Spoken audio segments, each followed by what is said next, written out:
ಹಾಂ ಏನಾಯ್ತು ಮೋಷನ್ ಜಾಗ ಇರಲಿಲ್ಲ ಸರ್. ಹಾಂ ಮೋಷನ್ ಜಾಗ ಇರಲಿಲ್ಲ ಹಾಂ ಸೈಡಲ್ಲಿ ಓಪನ್ ಮಾಡಿ ಬಿಟ್ಟಿದ್ರು ಅದನ್ನ 4 ಸರಿ ಆಪರೇಷನ್ ಮಾಡ್ತಿದ್ವಿ.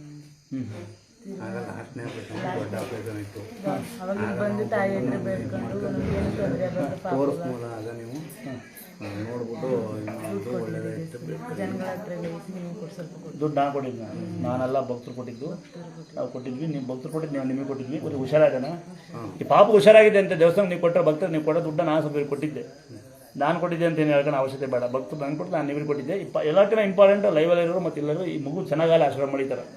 ಮಗು ಚೆನ್ನಾಗಲ್ಲ ಇರಲಿ ಬಿಡು, ಅದು ಏನಾಗಲ್ಲ. ನಮ್ಮ ಅಕ್ಕ ನಮ್ಮ ಮನೆ ದೇವ್ರ ಮಲ್ಲಯ್ಯ ಅಂತ ಇದಾರೆ ಸಿರುಗುಂಪೆ ಹತ್ರ. ಅಲ್ಲಿಗೆ ಹೋಗೋ ಹೊತ್ನಾಗ ಶಾರ್ಟ್ ಕಟ್ ಹುಡುಗ ಬಂದು ನಮ್ ಗಾಡಿ ಕೂತ್ಬಿಟ್ಟಿದ್ದ. ನಮ್ ಹುಡುಗರು ಉಳಿದಿರೋದೇ ದೊಡ್ಡ ಸಾಕು.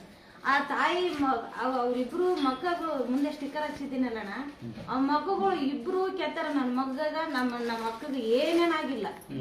ಅದನ್ನೇ ನಾನು ಅವತ್ತಿಲಿಂದ ಇವತ್ತಿನವರೆಗೂ ಒಂದು ದಿನಕ್ಕೆ ಒಂದು 10 ಬೇರೆ 15 ಬೇರೆ ನಾನು ಆ ಅಮ್ಮಂದು ದರ್ಶನ ಮಾಡ್ತಾನೆ ಇರ್ತೀನಿ ಫೋನ್ನಾಗ. ಅದೊಂದು ಖುಷಿ ಆಗುತ್ತೆ. ಲಾರಿ ಬಿದ್ದ ಮೇಲೆ ಅವ್ರಿಗೆ ಏನು ಏಟ ಇಲ್ಲ ಅಂತ ಒಂದು ಹೂ ಕೊಡಿಸಿದ್ರು. ಈಗ ಮರಸಲ್ಲಿ ಬಿಡ್ತಾ ಒಂದು ಗಾಡಿ ಪಲ್ಟಿ ಆಗಿದೆ, ಏನೂ ಆಗಿಲ್ಲ ಅಂತ ಬಂದು ಸ್ಟಿಕ್ಕರ್ ಹಂಗೆ ಇದೆ ಅಂತ ಬಂದು. ಇನ್ನೊಂದು ಗಾಡಿ ಪೀಸ್ ಬೈಕೆ ಪೀಸ್ ಅವ್ನಿಗೆ ಏಟ ಇಲ್ಲ ಅಂತ. ನಾನು ನಂಬೋದು ನಿಮ್ಮ ನಂಬಿಕೆಗಳನ್ನ ಮಾತ್ರ. ನಮ್ಮ ಹುಡುಗಿದ್ರಿ ಸಿರಿ ಮಾಡಕ್ ಹೊಂಟಿದ್ರಿ. ಹ್ಞೂ ರೀ, ಸಿರಿ ಕರೆಕ್ ಹೊಂಟಿದ್ರಿ.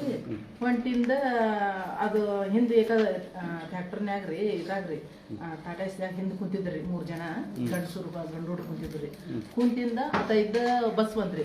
ಈತ ಇದ್ದ ಏನೋ ಒಂದ್ ಸ್ವಲ್ಪ ಜಂಪ್ ಆಗಿ ಅದು ಉಕ್ಸ್ ಏನೋ ತೆಪ್ಪಿ ಮುಕ್ಕುರ್ಸಿ 3 ಮಂದಿ ಬಿದ್ರಿ. ಹಿಂದೆ ಇಲ್ಲೇ ಬಂದಿತ್ರಿ. ಅದು ಗಪ್ಪನ ಬ್ರಕ್ ಹಚ್ಚಿದ್ರಲ್ಲೇ ನಿಂತ್ರಿ. ಹೂವ ದುರ್ಗಮ್ಮ ಗಂಗಮ್ಮ ಕಾಪಾಡಿದ್ವ ನಮ್ಮ ಅಂತ ನಂಬಿಕೆನೇ ದೊಡ್ಡ ಪವಾಡ ಅಂತ. ನಾನು ನಿಮ್ಮ ಮಗಳು ಎಷ್ಟಿದಾರಲ್ಲ, ಚಿಕ್ಕ ಮಗಳ ಅಣ್ಣನ ಮಗಳು ಅಣ್ಣ ಮಗಳ ನೋಡಿ, ನಮಗೆ ದೊಡ್ಡ ಪವಾಡ ನಂಬಲಿಕ್ಕೆ. ಏನಂದರೆ ನಾನು ಯಾವುದೋ ಸಿನಿಮಾಗಳಲ್ಲಿ ಕೇಳಿದ್ದೆ, ಬುಕ್ಗಳಲ್ಲಿ ಓದ್ತಾ ಇದ್ದೆ, ಸ್ಟೋರಿ ಕೇಳ್ತಾ ಇದ್ದೆ. ಬಟ್ ಇಲ್ಲಿ ನಡೀತಾ ಇದೆ ಆ ಪವಾಡ. ನಾನು ನಂಬಲ್ಲ ಇದೇ ಕೈ. ನನಗೆ ದೇವ್ರು ಸಿಕ್ಕಿರೋದು ನೀವು ನನ್ನೇ ಗುರುಳು ಅನ್ನೋದು. ನಾನು ಯಾವತ್ತೂ ಗುರುಳಾಗಿ ಪ್ರಯತ್ನ ಪಡೋಲ್ಲ. ಪ್ರಯತ್ನ ಪಟ್ಟು ಇಲ್ಲ, ಪಡ್ತೀನಿ ಗುರುಳು ಆಗಿಲ್ಲ, ಪ್ರಯತ್ನ ಪಡೋದು ಇಲ್ಲ. ಯಾಕೆಂದರೆ ಜನಸೇವೆ ಮಾಡೋದಾಗಿರೋ ತೃಪ್ತಿ ಬೇರೆಂದಾಗಿಲ್ಲ. ಯಾಕಂದರೆ ಜನಗಳೇ ಬಂದು ನಮಗೆ ಕಾಂಗ್ರೆಸ್ ದುಡ್ಡು ಹಾಕೋದು, ಜನಗಳೇ ಬಂದು ನಮ್ಗೆ ಅನ್ನ ಕೊಟ್ಟು, ಜನಗಳೇ ಬಂದು ಬಟ್ಟೆ ಕೊಡಿಸೋದು, ಜನಗಳೇ ಬಂದು ಏನೇನೋ ಕೊಡಿಸ್ತಾರೆ. ನನ್ನ ಯಾರೋ ಒಂದು ಕ್ಯಾಪೇ ಕೊಟ್ಟಿದ್ದೆ ಬೆಳಗಾವಿಯಿಂದ ಬಂದು. ಜನಗಳೇ ಬಂದು ಕೊಡೋದು. ಜನರಿಂದ ದೇವರು, ದೇವರಿಂದ ಜನ, ಅರ್ಥ ಮಾಡ್ಕೊಳ್ಳಿ. ಆಮೇಲೆ ನಾನು ನಿಮಗೆ ಪದ್ಧತಿ ಹೇಳೋದೊಂದೇ, ನಾನು ಸ್ವಲ್ಪ ಸಿಟ್ಟನ್ನು ಬೈಲೇಬೇಕು. ಜನ ಬೈದೇ ಬಾರ್ತೀವಲ್ಲ. ನಾನು ನಿಮಗೂ ರಿಕ್ವೆಸ್ಟ್ ಮಾಡೋದೊಂದೇ, ಪದೇ ಹೇಳ್ತಾ ಇದ್ದೀನಿ, ಪೆತ್ತು ತಾಯ್ತೀನಿ ಅನ್ನ ಹಾಕ್ಬಿಡಿ ದಯವಿಟ್ಟು. ಕಂಡರ ಬಗ್ಗೆ ಮಾತಾಡೋದನ್ನ ಬಿಟ್ಬಿಡಿ, ಕಂಡ ಮನೆ ಬಗ್ಗೆ ನೋಡೋದು ಬಿಡಿ. 3ನೇದು ಹೆಂಗೆ ಗೊತ್ತರ, ಆಚೆ ಕಾಚಾಚಿ ಸಾಧಾರಣ ದಾನ ಮಾಡಿ. ಹೆಂಗೆ ಗೊತ್ತರ, ನಾನು ಹೇಳ್ತಾ ಇದ್ದೀನಿ ರೈವೆಲ್ಲ ನಮ್ಮ ಅಪ್ಪ 2 ರೂಪಾಯಿ ಸಂಬಳಕ್ಕೆ ಊರಿಗೆ ಬಂದಿದ್ದಂತೆ. ನಾನು 13 ರೂಪಾಯಿಂದ ಗಂಟೆ ಸೆಟ್ ಕೆಲಸ, ನಾನು ಲಾರಿ ಬಸ್ ಕೊಡ್ತೀನಿ, ವೆಲ್ಡಿಂಗ್ ಮಾಡ್ತೀನಿ, ಎಲ್ಲ ಕೆಲಸ ಮಾಡ್ತೀನಿ. ನಾನು 3 ಕೆಲಸ ಮಾಡಲ್ಲ. ಕಂಡರ ಬಗ್ಗೆ ಮಾತಾಡಲ್ಲ. ಇನ್ನೊಬ್ಬರ ಬಗ್ಗೆ ತಲೆ ಕೆಡಿಸ್ಕೊಳ್ಳಲ್ಲ. ನಾನು ಸಾಲ ಮಾಡಲ್ಲ. ನನಗೆ 3 ಗೊತ್ತಿರೋದು. ಟೈಮ್ ವೇಸ್ಟ್ ಮಾಡಲ್ಲ. ಎಷ್ಟು ದನಿದೆ ಇದೊಂದು ವೇಸ್ಟ್ ಮಾಡೋದು ನನಗೆ ಇಷ್ಟ ಆಗೋದೇ ಇಲ್ಲ. ನೀವು ಮಾಡ್ತಾ ಇರಿ, ಕೂತೀರಿ, ಊಟ ಕೊಡ್ತೀನಿ, ಮಧ್ಯಾಹ್ನ ಭಾಗದಿಂದ ನಿಮಗೂ ಮಟ್ಟೆ ಕೊಡ್ತೀನಿ. ಗೊತ್ತಾಯ್ತಾ? ಸಮಾರಂಭ ಮಾಡ್ತಿರಲ್ವಾ, ಯಾವ್ದಾದ್ರು ಅಂದಾಜು ಮಾಡಿ. ಇದನ್ನು ಏನೋ ಬರಗೆ ಹೊಡೋದು ಕುಗ್ಗಾಡಬೋದು, ಡಿಜೆ ಹಾಕೊಳ್ಬೋದು. ನಿಮ್ಮದು ಒಂದು ಬೋರ್ ಹಾಸ್ಕೊಳ್ಳಿ, ಬೇಸಿಗೆ ನೀರು ಸಿಗ್ತದೆ. ಅಥವಾ ರಸ್ತೆ ರಿಪೇರಿ ಮಾಡಿಸಿ.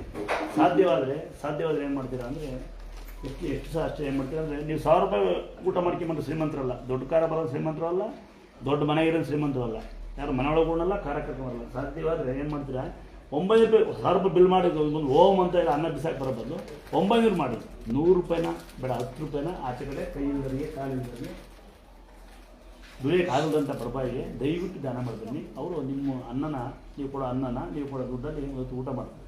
ಇದು ನಾನು ಹೇಳ್ತಿರ್ತೀನಿ. ತುಂಬ ಅನ್ನ ವೇಸ್ಟ್ ಮಾಡಿಬಿಡಿ. ಮುಂದೊಂದು ದಿನ ಕುಡಿಯೋ ನೀರು, ತಿನ್ನೋ ಅನ್ನ 2 ಸಿಗಲ್ಲ, ಮತ್ತು ಸಿಗಲ್ಲ. ಟೈಮ್ ಮತ್ತು ಕಳ್ಕೊಂಡ್ಬಿಡ್ತೀವಿ. ಭೂಮಿ ಮೇಲೆ ಬೆಳೆ ಕಟ್ಟೋದು ಔಷಧಿ ತಾಯಿ ತಂದೆ. ಬೆಳೆ ಕಟ್ಟ ಹೋದ್ರ ತಾಯಿ ತಂದೆ. ಒಂದು ವಿಷಯ ಐತ್ರಿ ಅಜ್ಜ. ನಮ್ಮ ವಾರ 20 ವರ್ಷ ಆತ್ರಿ. ಅದ ಒಂದು ಬೋಟಿಗೆ ಹಾಕಿದ್ರಿ ಅವ್ರ ತವ್ರ ಮನೆಗ್ರಿ. ಅವ್ರು ತೀರ್ಗೋದ್ರು.